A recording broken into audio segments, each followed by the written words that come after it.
সারা ভারতবর্ষে নামাজ এবং আজান এই দুটিকে নিয়ে একটা চর্চার বিষয় হয়ে গেছে। প্রত্যেক বছর কোনো না কোনো কোর্টে এই নামাজ বা আজান নিয়ে একটা কেস উঠতেই থাকে এবং সারা বছর ধরে তা চলতে থাকে। আপনারা জানেন বেশ কয়েক মাস আগে বম্বে হাইকোর্ট একটা সার্কুলার জারি করেছে যে আজান বা মসজিদে কোনো রকমের লাউড স্পিকার ব্যবহার করা যাবে না। শুধু তাই নয়, যে কোনো ধর্মীয় স্থানে লাউড স্পিকার ব্যবহার নিষিদ্ধ, সে হিন্দু ধর্মে হোক, চার্চ হোক বা মসজিদ হোক, লাউড স্পিকার মোটেও ব্যবহার করা যাবে না।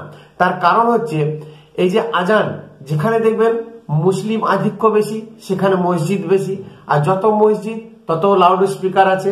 এই লাউড স্পিকারে মানে দৌড়াতে সকাল, সন্ধে, দুপুর এবং যে 5টার সময় 5 ওয়াক্ত যে ওরা নামাজ পড়ে, ঠিক সেই রকমই মাইকে ব্যতিব্যস্ত। হয়তো আমরা ফাঁকা জায়গায় থাকি, হয়তো গ্রামের দিকে থাকি, একটি কি দুটি মসজিদ এবং আওয়াজ আসলেও সেটা খুবই ক্ষীণ। চিন্তা করুন উত্তরপ্রদেশ, চিন্তা করুন কলকাতা, মেটিয়াবুরুজ, রাজাবাজার বা এরকম যে সমস্ত মুসলিম বহুল এলাকা আছে, সেখানে মুহুর্মুহু যদি মাইকের আওয়াজ হয়, সেখানে হার্টের পেশেন্ট থাকতে পারে, সেখানে শিক্ষা দীক্ষা করা ছাত্রছাত্রী পরীক্ষা দেবে, পড়াশোনার ডিস্টার্ব বা সাধারণ মানুষের ক্ষেত্রেও অসুবিধা দেখা দেয়। সেরকমই কোনো যদি হনুমান মন্দির হয় বা কোনো মন্দির যদি হয়, লাউড স্পিকারে যে উচ্চস্বরে গান বা খোল করতালের আওয়াজ, সেটাও কিন্তু শ্রুতিকটু এবং কানে লাগে। এখন চর্চার বিষয় হচ্ছে নামাজ।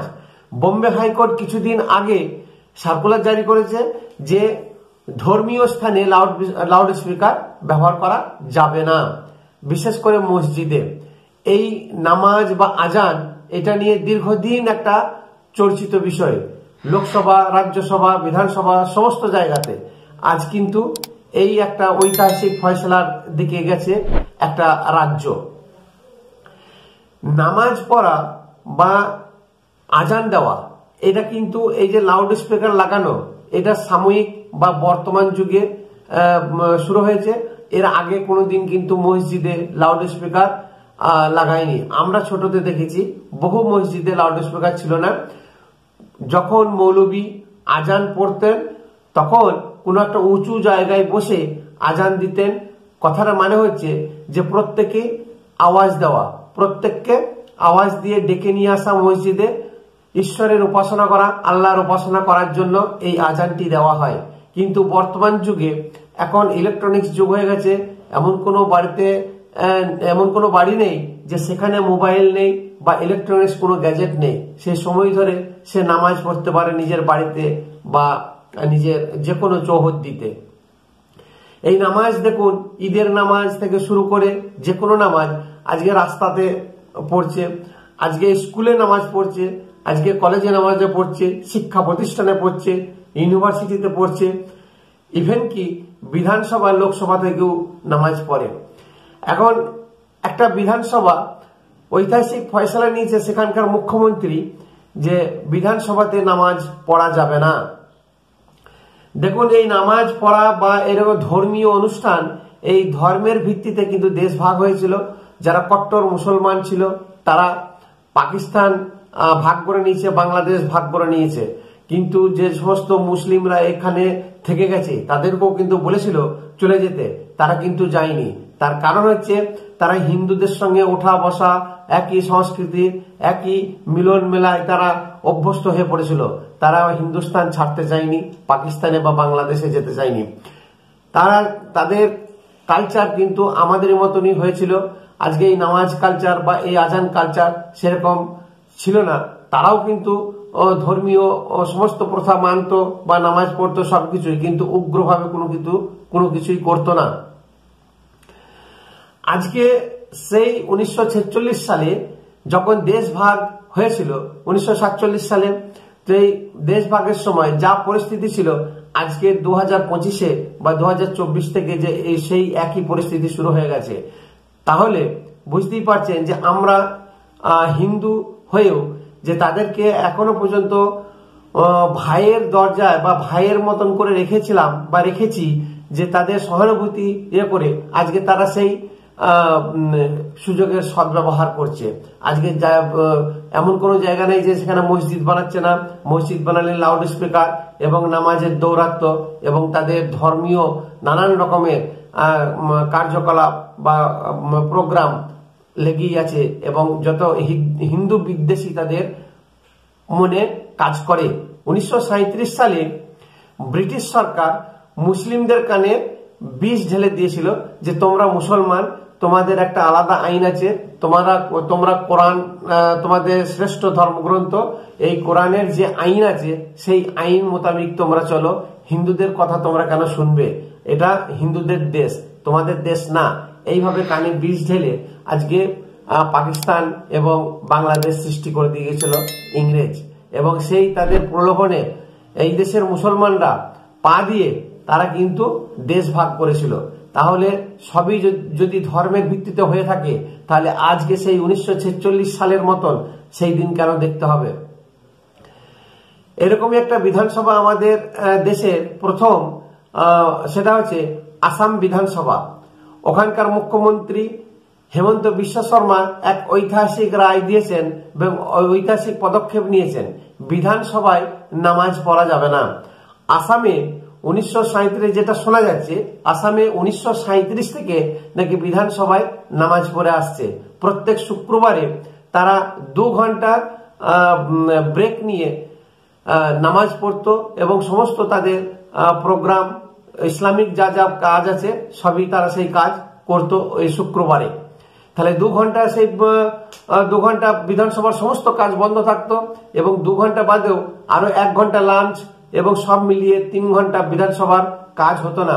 এইদিকে বিধানসভা 11টার সময় শুরু হয় আর 11টা থেকেই ব্রেক শুরু। তাহলে 11টা থেকে 2টো বা 3টে পর্যন্ত যদি ব্রেক হয়ে যায়, তারপরে 5টার সময় বিধানসভায় বন্ধ। তাহলে 2 ঘন্টার জন্য বিধানসভার কাজ হতেই পারে না, মোটেও হবে না, এটা সম্ভবই নয়। কোনো অফিস হোক, কোর্ট কাছারি, যেখানেই হোক, স্কুল কলেজ, 2 ঘন্টায় কোনো কাজ সম্ভব নয় করা।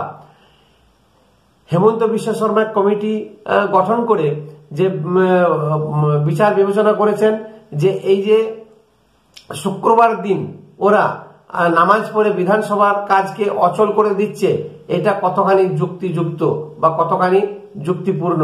কারণ আমাদের দেশ হচ্ছে সেকুলার, আমাদের দেশ হচ্ছে নিরপেক্ষ। যদি থাকে তাহলে কোনো ধর্মকেই প্রাধান্য দেওয়া যাবে না। তাহলে হিন্দু ধর্ম বলবে আমরা সোমবারে শিব পুজো করবো, মঙ্গলবারে আমরা হনুমান চালিসা পড়বো, বুধবারে গণেশ পুজো করবো, শুক্রবারে সন্তোষী মায়ের পুজো করবো। তো প্রত্যেকটি দিন হিন্দু ধর্মের জন্য ধার্য আছে, তো কেউ তো করে না। বা রবিবারে খ্রিস্টানরা বলবে আমাদের চার্চে যাব, আমরা আমাদের ধর্ম পালন করব, যেহেতু ধর্ম নিরপেক্ষ আমাদের সংবিধান। তাহলে মুসলিম কেন এই প্রাধান্যটা পাবে? কারণ 1937 থেকে কন্টিনিউ ওরা নামাজ পড়ে আসছে, কিন্তু কোনোদিন কেউ প্রতিবাদ করেনি, কোনোদিন কেউ কিন্তু কিছু আওয়াজ উঠায়নি। আজকে হেমন্ত বিশ্ব শর্মার মতন একজন মুখ্যমন্ত্রী আওয়াজ তুলেছে। তার কারণ হচ্ছে যে শুক্রবারের দিনে উনি সঠিক যুক্তি দেখিয়েছেন যে শুক্রবার দিন আমাদের বিধানসভার কাজ অচল হয়ে পড়ে। এই কয়েকটা বিধায়কের জন্য, যত বিধায়ক আছে হার্ডলি 10 থেকে 12 জন বা 15 জন বিধায়ক মুসলিম, সেই 10 থেকে 15 জন মুসলিম বিধায়কের জন্য গোটা বিধানসভাটা অচল হয়ে পড়ে। ঐতিহাসিক ফয়সালা হেমন্ত বিশ্ব শর্মা দেখিয়েছেন এবং বিধানসভা থেকে নামাজ পড়া বন্ধ করিয়েছেন। এবং যে সমস্ত স্কুল কলেজ এরকম অনেক জায়গা আছে যে সেখানে সমস্ত যে সমস্ত মুসলিম টিচার থাকে তারা কিন্তু সেখানেই নামাজ পড়তে শুরু করে দেয়। এটা কিন্তু হতে দেওয়া বাঞ্ছনীয় নয়। তাহলে এরকম যদি হতে থাকে ধর্ম কাজ, আজকে মানুষ কিন্তু জেগে উঠেছে, আজকে হিন্দু কিন্তু জেগে উঠেছে, আজকে খ্রিস্টান কিন্তু জেগে উঠেছে, বৌদ্ধরাও জেগে উঠেছে। প্রত্যেকটি ধর্মের মানুষ যারা ভারতবর্ষে বাস করে তাদের এই সমস্ত কাজকর্ম দেখে প্রত্যেকে কিন্তু জেগে উঠছে। তাহলে এক সময় যদি এটাকে দমানো না যায় বা চাপা দেওয়া না যায়, তাহলে কিন্তু আবার ধর্মের ভিত্তিতে নানা রকমের অশান্তি দেখা দিতে পারে। তাহলে এই যে শুধু এটা প্রত্যেকটি মুসলিম সম্প্রদায়কে বোঝা উচিত, তাদের যেভাবে ভ্রাতৃত্ব সুলভ ভাবে আমরা এই দেশে থাকতে দিয়েছিলাম, তাদেরকে কিন্তু পাকিস্তানে যেতে দিইনি বা তারা যায়নি, আমাদের সঙ্গে কাঁধে কান মিলিয়ে থাকবে বলেছিল এবং ইংরেজদের প্রলোভনে পা দিয়ে তারা কিন্তু দেশ ভাগ করেছিল। আজকে তারা হারে হারে টের পাচ্ছে। আজকে দেখুন বাংলাদেশের কি অবস্থা, বাংলাদেশে আজকে নিজেরাই নিজেদের মধ্যে মারপিট করে মরবে। আজকে পাকিস্তানের কি দুর্দশা হয়েছে। তাহলে আজকে শান্তি বা সুখে থাকতে গেলে ভারতবর্ষ হচ্ছে সব থেকে শ্রেষ্ঠ জায়গা এবং সনাতন ধর্ম হচ্ছে সব থেকে শ্রেষ্ঠ জায়গা। সনাতন ধর্মকে শেষ করে দেওয়া তো সহজ কথা নয়। আর সনাতন ধর্মের সঙ্গে যদি কানে কান মিলিয়ে কেউ থাকতে পারে তাহলে সে সুখে শান্তিতে থাকবে। তাহলে ঐতিহাসিক ফয়সলা হেমন্ত বিশ্ব শর্মা নিয়ে দেখিয়েছেন, এরকম কি আর কোন মুখ্যমন্ত্রী করে দেখাতে পারবেন? আশা করি, আমার তো মনে হয় যেন না। তাহলে তাদের ভোট ব্যাংক নষ্ট হয়ে যাবে, তারা মুসলিম তুষ্টিকরণ করতে ব্যস্ত। আজকে যারা সিকিউলার বলে, অ্যাকচুয়ালি সিকিউলার কথাটা মানেই হচ্ছে যে পন্থ নিরপেক্ষ, মানে রাস্তাটা নিরপেক্ষ থাকবে। সে তুমি মুসলমানকেও সাপোর্ট করবে না, হিন্দুকেও করবে না, বৌদ্ধকেও করবে না, খ্রিস্টানকেও করবে না।